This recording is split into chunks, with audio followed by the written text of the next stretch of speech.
এবার ক্রেতা ন্যায় বিচার সূচকে পঞ্চম স্থানে উঠে এলো পশ্চিমবঙ্গ। দেশের বৃহৎ ও মাঝারি রাজ্যগুলির মধ্যে ক্রেতা ন্যায় বিচার ব্যবস্থায় পঞ্চম স্থানে উঠে এসেছে পশ্চিমবঙ্গ।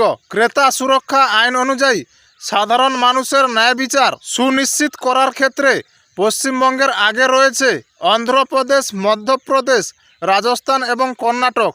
পশ্চিমবঙ্গের থেকে পিছিয়ে রয়েছে তামিলনাড়ু, অসম, উত্তরাখণ্ড, মহারাষ্ট্র, বিহার এবং গুজরাটের মতো রাজ্য। ইন্ডিয়া জাস্টিস রিপোর্টের সমীক্ষায় উঠে আসা তথ্য অনুযায়ী এ রাজ্যে গত 15 বছরে দায়ের হওয়া 35,200টি মামলার মধ্যে নিষ্পত্তি হয়েছে 87%। এই সময়কালে অধিকাংশ মামলাই 13% ছিল নির্মাণ, শিল্প ও বীমা সংক্রান্ত। তার থেকেও গুরুত্বপূর্ণ বিষয় হলো 54% মামলার নিষ্পত্তি হয়েছে 1 থেকে 5টি শুনানির মধ্যেই। কিন্তু কি এই ক্রেতা ন্যায় বিচার সূচক ফ্ল্যাট বাড়ি থেকে শুরু করে যে কোনো পণ্য কেনা বেচার ক্ষেত্রে ক্রেতাদের রক্ষা কবচ হলো ক্রেতা সুরক্ষা আইন।